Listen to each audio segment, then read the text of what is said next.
Today we have Dan and Jonathan with us. So Dan Parry is the co-founder of Journey into Product and a product manager for Ubio and the host of the Iron Hack podcast. And we have Jonathan Farrow, also the co-founder of Journey into Product and the founder of Orbital Lab. So welcome, both of you. Welcome. Hi, thank you for having us. Yeah, it's nice to be here. You're very welcome. So how long have we known you? Was it back in the summer before when we first went to Iron Hack and we went to one of their events?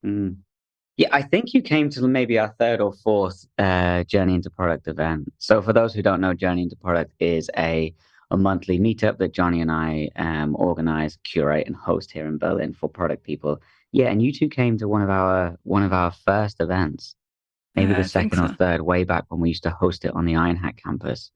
And then you've been to every single one since. You never missed a month, which is great. We've been avid followers of your work and these events. I mean, okay, I know you can explain a bit more of it, but for us, ultimately, it was just the fact that you could meet up with people and it was really chilled. It wasn't like your normal wooden kind of events where, you go and you don't really want to start talking to people because it all gets all business really quick. And what's unique about your events, and tell me if I'm wrong, Mira, when you have a guest, and you can explain that in a minute, the first thing you do before the guest unpacks or gets into their topic is you ask the audience, is there anyone looking for a job in the audience? And you also ask, is there any recruiters in the audience? And I think that's really useful because quite often we've noticed that a lot of our friends over the years have actually found work through this network. So it's not just another Berlin event, it's actually quite a useful one. I mean, yeah, thanks for saying that. Yeah, I mean, you're right. We were actually very lucky with a lot of what you said there in terms of it not being like a very wooden event. We've been quite lucky with the community, the people that have shown up and have stayed with us have been really good to the community and to each other, and to us. So in that sense, we've been really blessed to have such great people show up at the event. But yeah, we tried to make it not just another generic, hey, here's a networking event. Good luck networking together. People are there for very specific reasons. They're either looking to find work, they're looking to hire people, they're looking to build their network or learn something or find clients for themselves. And so we just figured we would address that immediately rather than, pretend anything otherwise. And I think the best way to do that is just to call everyone out at the beginning, So the key there, if anyone's wondering, make sure everyone's had like at least a beer before you start asking them to raise their hand, who's looking to get hired here. People are inclined to be quite shy. But as soon as the ice is broken, I mean, that's the magic sauce, I think. Got you. So you've heard it right there. Free beer is the key. There is absolutely no question at all, whether it's professional to say or not. The free beer makes the networking event worth networking. Well, yeah, it's definitely an icebreaker, no? It just reminded me of it was also happening in Berlin a few years ago. I thought it was hilarious. There was beer yoga. So whoever was uncomfortable doing exercises with other people will probably go on that one. Yeah. Anyway, that was off topic for a bit. So Jonathan or Jonny, I'm just curious, how did you two meet? I know you've told us before, and tell me if I'm wrong. Were you not two in a band? Because I know you're both musicians as well, which we'll get into later probably. Yeah, I think it was in a music room at school. Okay. Yeah, I think it was deep at night and the full moon was like going through the window and I was looking through a plectrum and I happened to look up and Dan was holding one. And from that moment, we were sort of best friends forever. No, I think it was more just in class sitting next to each other going, hey, do you play guitar? Yeah, I play guitar. Cool, we're friends. Yeah, back in 2005, I think that was. Yeah. Wow. We were in many, many ill-fated bands. And you both came to Berlin. Yeah, I mean, I came to Berlin first and Jonny was floating around in London. And then he managed to get in just before, one day before the first lockdown in the COVID era. Oh. He arrived just as winter hit and Berlin went into lockdown. So it was like, welcome to Germany. There's nothing to do for 6 months. Yeah, I had 20 days to get my residency card so I could stay. So it was quite stressful. Well, you survived. I'm glad to hear it. Yeah. So for those listening, I mean, I've actually heard both of these in a band. Well, when I say a band, actually, I was at a house party at your house, Dan, were we not? So I've actually heard you both play, and actually you've got a decent voice, so fair dues. You know, maybe you should keep on at that. There's a story there actually. One time, so we were always playing music when we were young, and no one would sing. We were only teenagers. No one could sing. So me and Jonny were in his room one time thinking of ideas like how can we get a singer in the band, and I emailed a singing teacher. Do you remember? Yeah.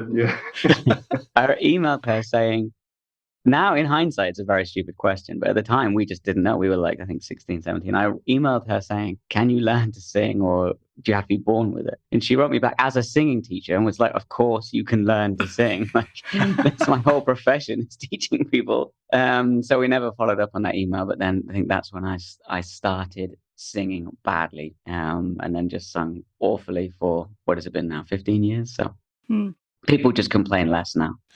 That's all. What I'm curious about is, has having that music career for both of you helped being entrepreneurs as you are right now? I'd say to some degree. So just being able to pick something up.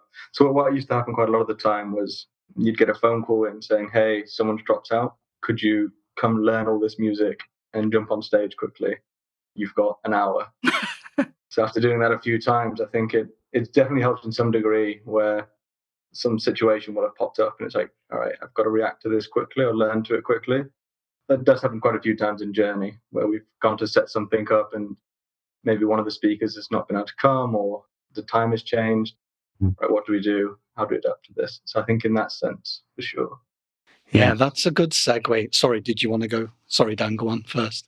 No, for me, I was just going to say, I find that in tech, it's always, at least for me, in my experience, it's always been very beneficial to be very extroverted and outgoing and having the ability to talk and explain things. And I find that is a valued talent in the world of tech, thankfully for me, and suited me well. And I think that came certainly from having, or maybe the music career came from being extroverted, or maybe I became extroverted because of being on stage. But yeah, I would say that for me, that there's this really solid link there. Yeah, chicken and egg. Eh? So I think that's a good segue back into Journey, into product. That, yeah, I mean, obviously we witnessed a lot of your events since we've known you, and we did your last one, right? Which was last month? Yeah, I think a month ago. And October. There was a few things that were challenges, like with any event, right? But you handled them really well. And that's the difference. I mean, we've done many events, Mira and I, and sometimes it's just such a disaster that before we've even got to speak and center ourselves. And that wasn't the case with you. And we've obviously witnessed how you both handle other events in the past as well. And I guess that's testament to, again, maybe the experience of being on stage and being a musician can definitely help, because there is always going to be challenges. And it's almost like, you can plan for as much as you think, but then you never know what's going to happen on the day. Usually, evidently, something will go wrong, right? Yeah, almost always. But with our events, no, it was a success. Yeah. So I have to give a shout out here to our venue, Motion Lab in Berlin, motion.lab. I think you can find them on Instagram or LinkedIn. You can just search them even on Google. That venue does 80% of the heavy lifting for us anyway, right? They gave us a sound system all set up and the speakers and the screen, and all you've got to do is plug your laptop in and seating and a fridge full where we could stick all our refreshments. So that's really great. It just comes at the cost of it being quite difficult to find the entrance to. So at your event, I was running around outside trying to direct people inside, trying to find the right way. And there was an angry security guard I had to deal with a little bit. But I mean, yeah. So shout out to the venue for making sure I didn't have to run around setting up speakers as well. But I think, yet again, this comes down to the quality of the people in our community. I can leave 30 of you in a room just talking and making small talk, and someone finds a way to find a network and finds value in it. And that's nothing to do with me or Jonny in the end. It's just a case of the caliber of people that come to our events. So absolutely. Yeah. And we never asked to do your event, and not because we didn't want to do it, but interestingly, we were always like, it's more product focused and more tech. But then you two quite nicely said, look, you've been coming a while and we know what you do now. why don't you do an event? Why don't you do a masterclass and unpack what we do? I won't mention the company. Okay, I did. Sorry, beep. But we kind of unpacked what we did for them, and it's quite transferable. Even though that company is 90 plus years old, it's not a startup. Obviously, however, the situation operationally on the ground was very similar to a startup where you rapidly hire, you go from 0 to 60, then 100 people plus. And evidently, with that rapid growth and the challenges that comes with any operation, that's when sometimes the wheels can come off, even with the best people involved. And I guess that's what we unpacked. I mean, the title was Unpacking Success, Scaling Leaders and Teams for Startup Growth. Bit of a mouthful. Yeah, the mouthful. Huh? Trying to fit it on a flyer. Yeah. So maybe it's a good place to, maybe you can ask us some questions or maybe just reflect on what we covered, because And what was useful, I mean, rather than us saying it was useful, what did you hear, Dan? Yeah, I mean, it made perfect sense that you would come and talk about such a topic, because obviously product is a very, very broad topic in general. It covers lots of things. So scaling teams, is part of the whole thing. So it makes sense. And having coaching and leadership coaches like you guys on stage was always made perfect sense to have us here. I think maybe the best thing to do here is have Jonny ask some questions about how to scale successful teams, because he's about to go through this process with Orbital Lab where he's going to be hiring. And I'm interested to wonder if you have any fears already mounting as to how you build good teams, Jonny. Jonny, before you get into that, can you just explain for the listeners and the people watching this just a little bit about Orbital Lab? Yeah, sure. I'll give a little preamble. So Orbital Lab it started as an incident management, primarily for manufacturing and construction. And then what it sort of has evolved into is sort of operations management. So putting sensors and your data and then bring that all in to make operational decisions. So do I need to make this environment safer? Do I need to change my sales structure? So it's using AI, data, and sensors to drive decisions. So it's been really me building the tech, and I've got a sort of a co-founder who's really doing a lot of sort of sales right now. So we're looking now to that next phase of bringing that next person in. Probably a tech person and maybe a salesperson. And for me, the big question is all the slight fear as well, especially from the tech side, is I've got to bring someone in, I need to onboard them, I need to teach them, I need to delegate to them, which is perfectly natural, but it's also, right, what level do I bring someone in is a big question. Do I bring that intern in, I teach them and bring them up, or I'm going to bring in a heavy hitter, that big sort of 10 years under their belt, I'll leave them, I can do my thing. That's really what's going through my head at the moment. So what do you think are the biggest skills that are often lacking when someone builds or switches on a company? And yeah, like you say, there's lots of things to do. There's sales, there's a visibility piece, and then you start to hire people. You get money from investors if that's required, all of that stuff. But what do you think are the most in-demand skills gaps, or the things that people find challenging when they are scaling up a company? I think it's maturity. I think it's maturity in a person. I've worked with some like brilliant people, like we call sort of like rock stars, but they've lacked that maturity, and I've definitely lacked that myself at some point. So I can do this, and then you're like, okay, the mature person can say, yes, I can jump on this task, but I don't mind jumping on that sales call. The engineer that will happily then go, all right, I'll come out with you and meet these customers, or I wanted to do that, but we know we can't do that task anymore. We're good to do the other one. I think finding someone like that that's happy to generally look at a scene and take the mature choices, I think that's quite hard to find. Well, it's quite hard to test for, I think, in an interview as well, how someone reacts like that. Somebody who is comfortable with themselves. That's Yes. what it sounds to me. It also sounds to me someone who's had a bit of mileage, because tell me if I'm wrong, that quite often in the world of tech and startups, and especially Berlin, because it is generally quite a young crowd, and I wouldn't say it's ageist, no, far from it.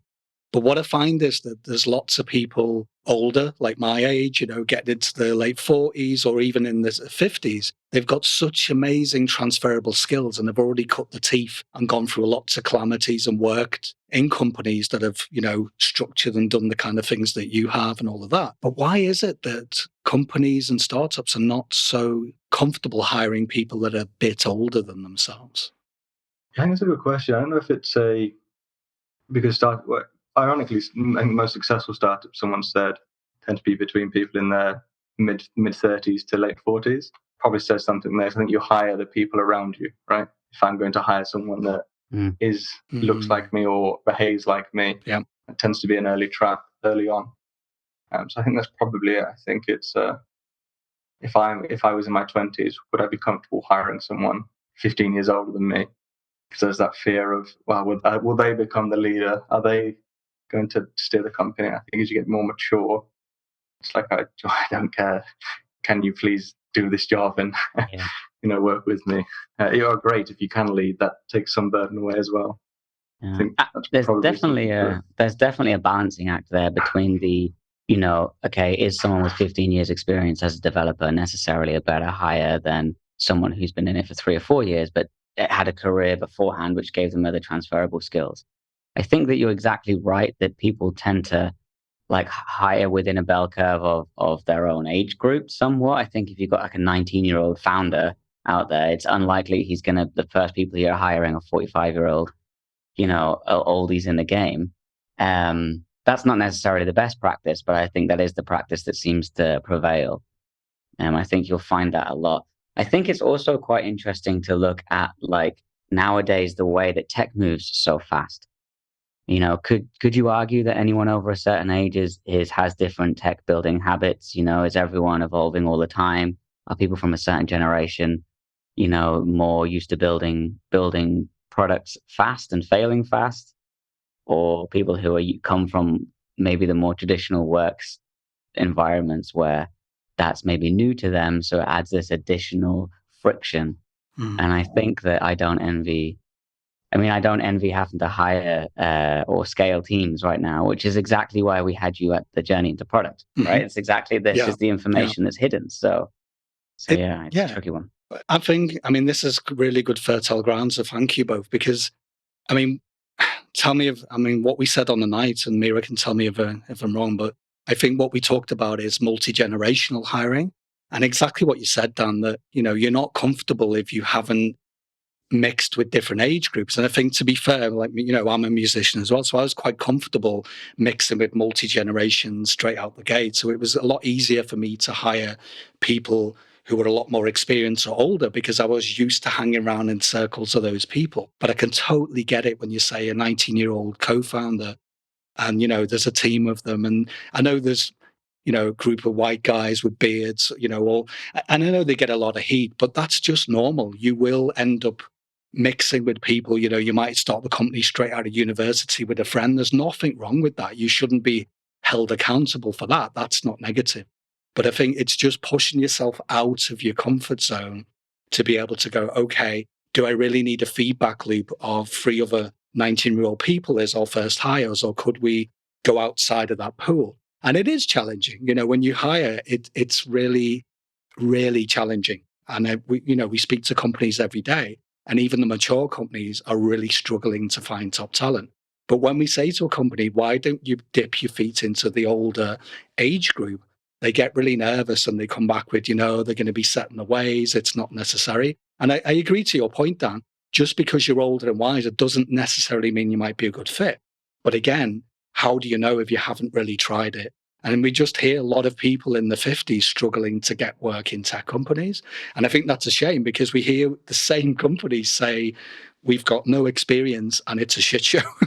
So I'm like, okay, well, if you want that said shit show to go away a little bit, why don't you hire someone who's already cut the teeth, grown an operation with 100 people in or 1,000 people? Surely they've got some way of calming some of those headless chickens and trying to resolve some of that stuff.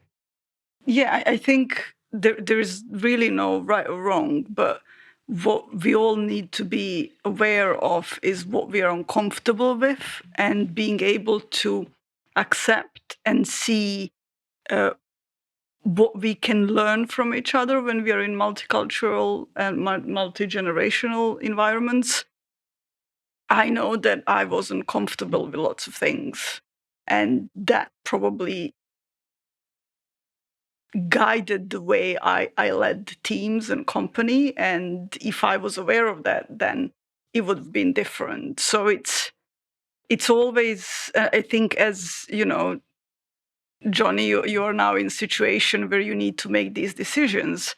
And probably whoever you hire, it won't be a perfect fit. But it is being aware of it and then doing things in order to, like, why am I hiring that person? What skills do I need from them? And then how do I create a relationship with that person that we both feel comfortable around each other so we can call each other out for things. You know, you're too slow, you're not adapting too quickly, we need change, you're not comfortable with change, what can we do about it? And so I think one of the things that I see in companies is that, especially when they're hiring a lot, when they're in expansion and growth phase, is that they're trying to find the perfect fit. And then you have like 15 interviews with 15 different people just because they're too scared. And still, they hire somebody who isn't a good fit. So the more fear you have about it, more likely it is to be a wrong hire. And it's interesting that the harder the interview process usually equates to them not finding the right talent, believe it or not. Which doesn't mean, technical skills. That's something different, obviously. But what you're looking for is also, the leadership skills, the interpersonal skills and stuff like that. There must also be the fear of you don't really have time to experiment and get it wrong. If you're in a startup, you kind of like don't have many iterations of hiring a whole new team each time. So there is that kind of pressure of like, can you do these basic things that I know I need, the hard skills? And then the soft skills are like a bonus, I suppose, right? Yeah. I am a savant level genius coder. I need someone, and you need someone to build code, hire me. But then in the reality, you can't just have someone who's like, I like to code and cannot communicate.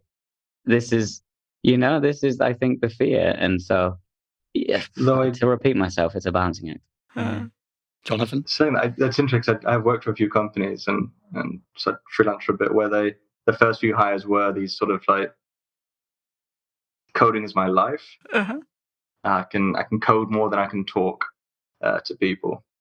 And then, but later on, as the company's got to like 150 to 200 people, that sort of person has then sort of almost disappeared in the organization because this is how the whole organization's grown and sort of built a culture, and they no longer sort of fit within it.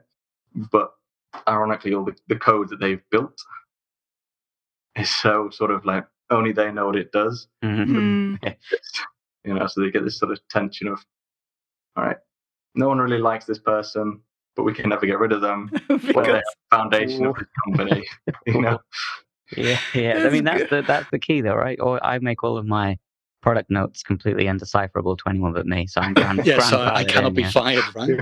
Yeah. It's interesting you say that, though. I mean, the bad news is you will make mistakes in hiring, and that's for anyone listening. I've made mistakes when I've been a hiring manager. It will happen. But the good news is you can learn from that experience. And yeah, there is that fear. You're dead right, Dan. You've only got so much money and time, and there's all that time pressure. And oh my God, I've got this first seeding money to get up and running. And if I mess it up, then we're going to be dead in the water. Not always the case, because if you can, really develop your leadership and your coaching skills, then if you do make a mistake, then it's really just taking a step back and going, okay, what can I learn from that? And the next time we hire someone, we need this, this, and this. And, it's like with anything in the tech industry as well, or the tech world, where, everything's in permanent beta anyway, right? It's always new iterations. And if you can see it from that curiosity, from a standing point of creativity, it's always something that's a fluid thing. It's never a fixed thing. You can hire someone great and you'd be like, wow, that's something I can learn that's a positive. But there's always going to be something missing or something that's not quite right. And if you can just get a little bit semi-comfortable with that, you're more likely not to go into that cul-de-sac of fear where you'll just make, just really ill-informed decisions, if that makes sense. I think it makes total sense. No, so I think that makes total sense. I was just when you were saying that, that cul-de-sac of fear tends to lead to that real micromanager trying to control everything, which is just never a situation you want to be in. And that's not something that you want, because you want somebody to be able to delegate things and actually not be standing behind them. But you know what's interesting to me? I was just thinking back to the evening when we did the event, and one of the reoccurring themes was relationship building. And yeah, it was almost every question. One of the answers to it was, you need to build a relationship in order to do this. You need to build a relationship in order to do that. And if you're comfortable enough to ask some uncomfortable questions and be yourself in the interview, which will allow probably the other person to also be more themselves, you can then go with your instinct. And if you can notice beginnings of these relationships in some conversations that you have in interviews, it's probably a good guide to whether this will be a good fit or not. Yeah, I think a big part of experience is having gone through it and having gone through it many times and realizing that everyone is pretty much the same on the other side of the table, And I think that part of experience leads to people being less nervous and more themselves in interviews, which leads to people being able to build better relationships. So in that sense, experience is absolutely invaluable, because I see new people in tech all the time who are terrified to give interviews.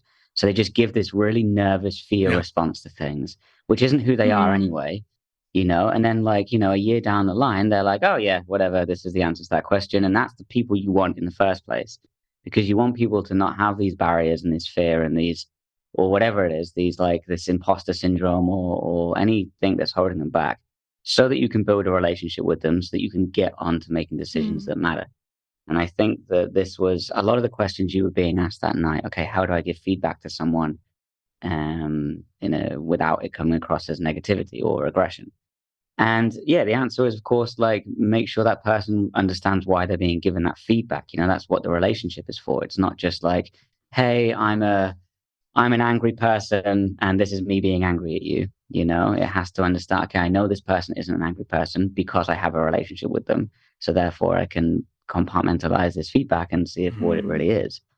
And it's really difficult to find people who have that trade-off, that ability to just understand see the situation for what it is and not come at it with fear. Or I think fear is the best word for it. It's some version of fear that stops people being themselves and you don't get the best out of them. So and relationships are just the lack of it, the loss of fear over time. So I'm just reflecting what you said, Dan. What you said about, it's interesting though.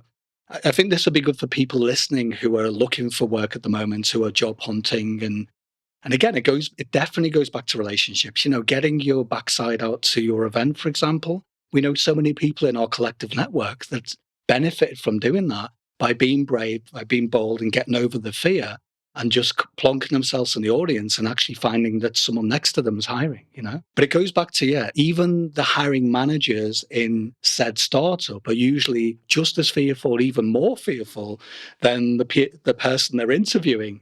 What's all that about?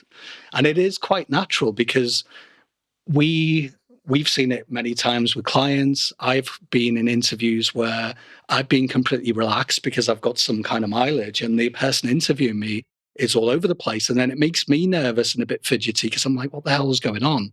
And then it's kind of a disaster because I know that they're probably not like that normally, but I've got no human connection with them because they're so nervous and fidgety. And it's almost like the Hunger Games, It's like, what the hell is this? So you end up with one of you has to die. But it's interesting. So if you're going for a job and you realize that sometimes the hiring manager is just as nervous as you, maybe it helps a little bit, because I know finding a job and going through the interview process, it's no easy task. And we've seen a lot of people of late, sadly, because of mistakes with tech companies and startups where they've had to let people go or they've run out of funding. So they're back on the job market again. And, if they're really unlucky, they've been in and out of jobs every couple of years because the company has just disappeared. So what's the solution? I mean, I think Mira touched on it, relationship build, because the more that you have allies in your network, the more people you know locally and internationally, because again, it's a very digitized world now. We've just had a client connected with a recruiter that's a global recruiter, and will probably find them a job now where they can be based where they want to be. Just before COVID, 2019, that was unheard of. There were remote jobs and there was such a thing as hybrid, but it was for the privileged few. If you're a DevOps guy, maybe. But for most people who were outside of tech, it was something you only dreamed of. But then fast forward to now. Yeah, I actually tried really hard to get myself a working from home set up way before, like 2017, 18, something like that. And now in hindsight, I wish I hadn't, because now I've been working at home for 4.5 years. Yeah, I was like doing it before, and now, now it's such a normal thing. It's actually seismic how different it is now. It's so unbelievably odd now to if any of my friends are, let's say, interviewing for a company, and one of the conditions is 100% office time. It's almost like, well, don't take that job. Don't go sit in an office for, why do they need you to sit there for 40 hours a week? Why, it feels like that people don't trust it's you to almost do like an work odyssey. anymore. It's like, what, they want me in 100% hard pass. And the irony is, I miss being in an office. I miss the camaraderie of what's the word I'm looking for? Fellowship, I suppose, of having people around. Yeah, or maybe trauma bonding people who are stuck in an office. Well, that's it. I mean, it's nice to have, if you can. I know certain jobs, we're talking about privileged positions, right? Because some jobs you just can't have a choice in that, right? If your job is out and being out in the cold and you're, working in that respect, you can't demand to work hybrid or whatever, right? But we're talking about office jobs and jobs where you can do that, right?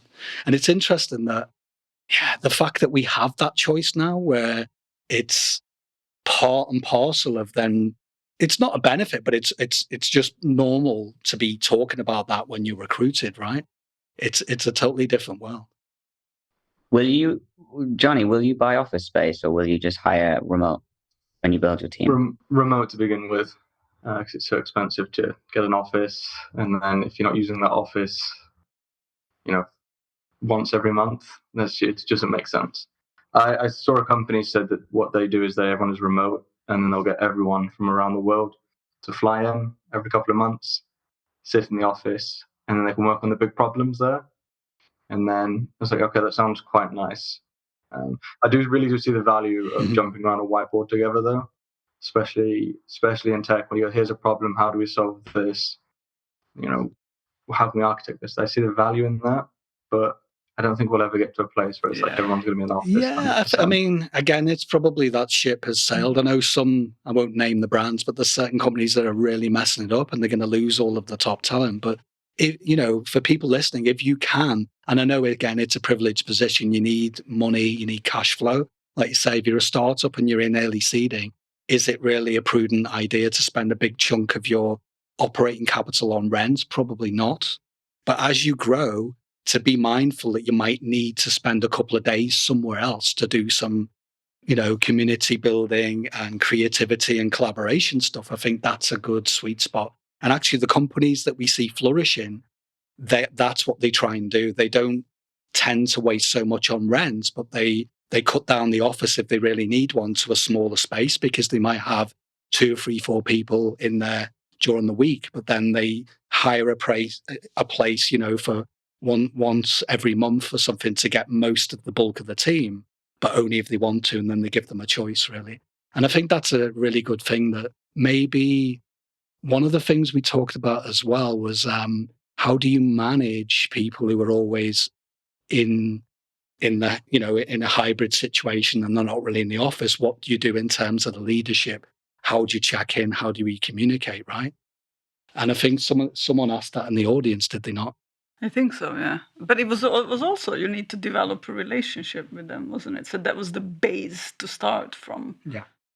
Yeah, because one of the first things that people came to us when COVID happened, believe it or not, was, oh my God, all of my team, I won't see them now. And I'm like, well, you will see them. It's digital.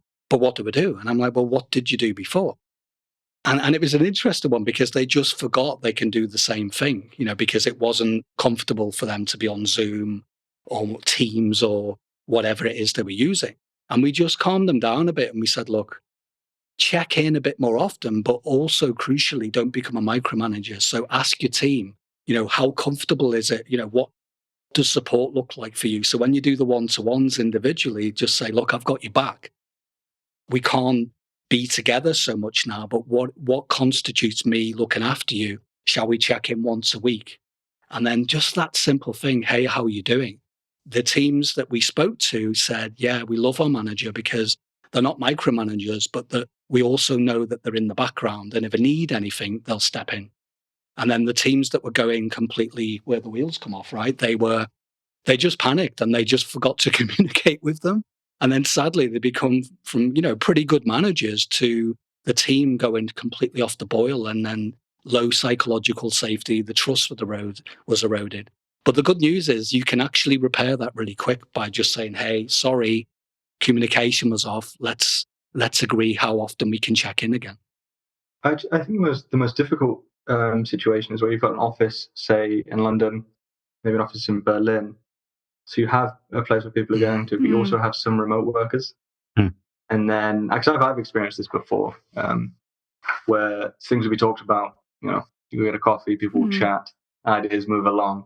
By the next call you jump on, where you thought the decision was, that was long gone, and the conversations happened in the office. I find that situation very difficult to think about, to say, right, these conversations are happening here. How do I make sure that person is not left out? How do I bring him into the loop and keep him up to date? And I still don't know a solid answer to that. That is not just if decisions are made here, tell this person, because people will always forget to do that. Daily stand-ups. That's the key. Check in. I used to hate stand-ups. I used to think it was a real I used to think it was like a time controlling or just like a way to make sure everyone's like, I don't know, whatever, when I was a lot younger. Nowadays, it's just absolutely invaluable. 15 minutes is all we do, but it's absolutely enough to be like, and it's not just this, what did you do yesterday and what are you doing today? It's like, let's reiterate what the goal is this week. And does anyone have any blockers or any issues? Is there any problems? At least in my team, 15 minutes a day is more than enough time to Monday and Thursday are really important, but the days in between of just checking in all the time. Nobody misses decisions. Everyone knows where we are. And even if things don't change between, let's say, Tuesday to Wednesday, reiterating the things that are going on means that nobody is like, wait, what are we doing? Like, that's not happening. And so I think now as I develop in my maturity, my professional maturity, I see it as such a more valuable tool, checking in constantly or regularly with the team. Yeah, I agree with that. I think it's the inter-team, though. I think it's the inter-team is where the real challenge is. And I don't know any company that's like really got an answer for this yet. We do a cross-team meeting every 2 weeks. But now we've even pushed that to once a month because it was like, okay, every 2 weeks, it's like, this is what my team's been working on. This is what my team's been working on. And it was just like everyone else was kind of sitting around. So then what we've done is now we do, at the end of each sprint cycle, so every 2 weeks, you do a sprint review where everyone else is invited to it. Basically, it's our team reviewing what we did. We go through the sprint things, we reset our board for the next sprint. But we invite people from other teams so that people can see what's happening. That alongside a town hall once a month and all hands. I mean, it is meetings on meetings, but there isn't a lot of loss of information through the company I'm in, or at least it's the best I've seen it be handled without, meetings upon meetings upon meetings. It's like regular spaces where you can choose to pick up information and it's all there.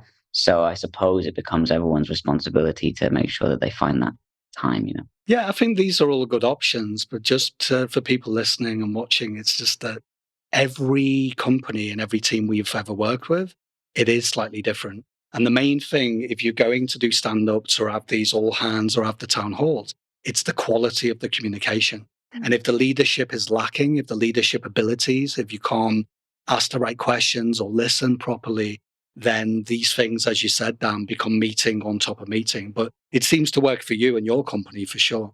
but I think you've just got to find your feet. So, quite often we're big believers when we work with a client. We're like, well, what's going to work for you? Let's check in with the team. Let's collaborate and find out. And especially when it goes across different countries and different teams, you've really got to experiment again, permanent beta. So if a meeting doesn't work, you've got to be really brave and say, let's just cut that out of the week because it's adding no value. Or what can we change in order to get it more engaging? I think I think, was it last year, we were working on, we still are, working with one of our colleagues on a project for startups, and it is to help them in their scale-up phase, and help them with the most common with things that they're getting wrong or they need to improve. And it just reminded me of it. It's leadership development, so developing leaders to be more comfortable, and then it's communication. And one of the things in communication is what you were just talking about. How do we communicate to a wider team? How do we connect people? How do we engage people in communication? It's not just telling them what to do. But I would imagine that the reason why these meetings for Dan's company are working really well, because they're all probably engaged in it. It's not only one or two people talking. And then the culture. Yeah. I think, part of the culture as well, whether it was deliberate or not, is that there are not many, or if any, juniors within the company structure. I certainly don't think it's deliberate hiring strategy. I think it's just because it's such a deep tech company, people have to have a certain level of skill sets in order to be in it. So everyone is, a few jobs into their career, for sure. I mean, as you know, a good friend of yours, Peter, is the one who hired me there. Andrew was the hiring manager, Andrew Waters, and he's been in the developer for 20 years now, 15, 20 years. So, and everyone's kind of that caliber. I think I might be I've been in product now for 7 years, and I think I might be one of the more junior people. But my point is that means everyone understands the value of these meetings. No one's just ticking off the box anymore.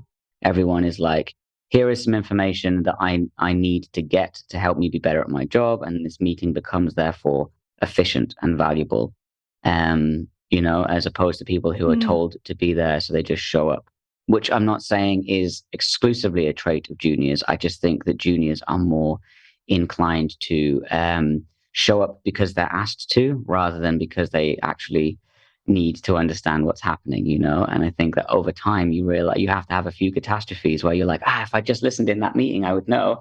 And then after a while you develop or mature and you think, okay, I need to pay attention to this, need this information from these team members in order to help me. So therefore every meeting you go to becomes more valuable. And I think that might be what we're describing as culture in Ubio, at least. Yeah, I think that might be what it is. If I'm thinking it out loud now, I think that's why they work so well. That's funny. So, no, I was just going to say, that reminds me, I've been teaching 3 people web development over the last sort of 5 months, and I recently gave them a sort of a project to do. So put them together as a team, and they went through the process of have a stand-up, have sort of the retros. So we introduced them, and exactly what Dan was saying, I could see the mistakes they were making. I could see where the train was going to crash. And initially I thought I'd give them advice on this, and I could see them, no, I'm not going to listen. We'll go ahead. And even the stand-ups, information that was being exchanged was very sort of, I'm doing this. And I was like, okay, we'll watch this train crash, and then we'll see how you guys react. And as expected, the train, huge calamity, everything's broken. The next week, the stand-up was amazing. Yeah, we need to do this. What do you need help with? So I think you need to crash the train a few times, actually. So I think what you're saying about the junior people first turning up is spot on. What do you both think? And I don't know if Mira's heard this as well. So I was looking at something in the media this week, and it was all over LinkedIn, and I was like, wow, that's interesting. So someone, I don't know if it was just at the level of US data. I don't know if it covered Europe, but they were saying that when they surveyed this certain demographic of people and companies, that they admitted to being in multiple meetings at the same time. And when I saw it, I was like, okay, interesting. So I don't know if you've even heard of this, but and we've seen it, and I'm not surprised really, because I've seen some companies that don't have the culture that you were talking about, Dan, and they definitely don't have the awareness of, you know, what constitutes a quality meeting. So if you're going to have a stand up, you know, let's make the most of it. It was the opposite. And these are usually companies where the culture's slipping, where they've got back-to-back meetings where everyone's kind of burnt out. So I can maybe understand if a manager's been bullied, or apparently 2 or 3 meetings at the same time. And I was just like, wow, what's the point? Because, correct me if I'm wrong, I can't focus on one thing, let alone 2 things. So if I was to try and dip my toe into 2 meetings at the same time and try and keep track of 2 different topics. So, Peter, it means you're actually not efficient. Apparently not. Yeah. What do you make of that, you two? I'm speechless. How is that even possible? How can you possibly be in more than?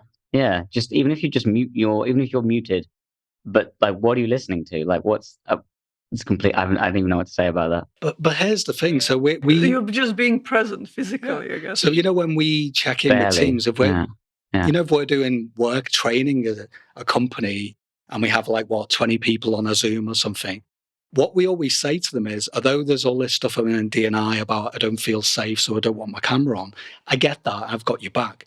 But we're actually, the way we unpack it, we're like, look, if you choose to be on this training, you're all in. So, you know, camera on. And you're giving us the full 100% attention, because we're actually want you to get everything out of it, right? And I was the same as a manager. Even when people were like, you know, don't have your camera on, it's okay. I was like, actually, it's not okay, because I want to check in. I want to see your reaction to stuff. And yeah, if there's that rarity where one of my team would say, you know, I'm a bit embarrassed, I've got my family in the background, it's a calamity, I'm going to have it off for 10 minutes. That's different. That's okay. But what we noticed with certain companies when we worked with them, they were putting the cameras off more times than not. And we had to check in with some of their leaders and say, look, what's the crack with this? And they were like, yeah, we just let them do whatever. And I'm like, yeah, well, that's probably why you're struggling with most of your meetings and why people are losing the will to live. So I think maybe if you've got a company like that where people are allowed to do it often, I guess you could get away with pretending to be in multiple meetings. But then the quality of that meeting is obviously going to be. I do remember. I do remember now. Was it last year or 2 years ago when Peter had another attempt of going to German classes? So it was online, but it was mandatory. You needed to be there. Camera had to be on, and somebody joined the class and said, "I'm actually at work, but I'm here at the class." And then the teacher was the teacher said, "You actually can't do that. You need to be fully present here. You cannot do your work at the same time." And so it was. I guess that's one of the things as well. It's interesting that people are trying to, because people think it's okay, I'll catch up on the information, but you cannot even think about something and listen to somebody else that's again doing 2 things at the same time. But so I think we are. Do we want to conclude this conversation? Jonny, I wanted to go back to you. Did you get any answers to your worries from the beginning of the conversation? Yeah, I can say I got some answers. I'm still going to debate it in my head who I need to hire. But it just needs to be a remote, brilliant communicator, the perfect person, essentially. So, yeah. I think the trick is the same way. If you're looking for a new apartment or a new job, it's best to look when you don't have the catastrophe of needing it immediately. Yeah. Start looking now. Someone will pop up, and then you'll know right away. Well, the good news is, I mean, you've got the network, at least, Jonathan, you know, being a journey into products. So you've definitely got the right options for hiring. At least you know where to look, right? Maybe you can just stand up and say, hey, I'm looking for someone to come on and do this thing. Who's But I think it's a great analogy, then, what you just said, when you're looking for apartment. You also want to look long term. You know, would I want to live here in next 10 years? Or is just quickly patch up situation where I need Yeah. place to crash. So You should also look whilst you still have something. That's the key thing. I don't know how this analogy holds up there. Do you hire someone before you fire someone? But yeah, you're right. It's not just, it's a case of taking the time to look because of this longevity. But we are wrapping up, but that kind of folds back into what we were talking about earlier. Do you hire to build a company, or do you hire for legacy 10 years down the line? Well, I think that prudency of looking ahead, it's not a bad thing, because we've met many clients where they're like, we know we need to let this person go in a humane way, but we'll worry about that problem when they're gone. And I'm like, no, you need to start looking now. cool. Well, it's been great having you both. Thank you. Any parting words you want to say? Any other things that make sense to say? Come down to Jonny. We'll see you there. Yeah, we'll see you at Jonny Into Product. Yeah. Thanks for having us, guys. It's been great to talk to you. And we'll see you at Jonny Into Product. Thank you. Bye. Bye. See you guys. Bye.